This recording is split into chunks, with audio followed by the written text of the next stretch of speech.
Cine a creat Colt Revolver? Inventatorul și industriașul american Samuel Colt, 1814-1862,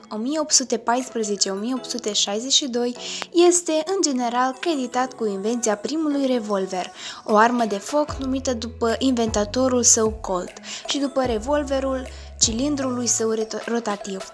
La 25 februarie 1836, Colt a primit un brevet american pentru revolverul Colt, care a fost echipat cu un cilindru rotativ, care conținea 5 sau 6 gloanțe, și un dispozitiv inovator de armare.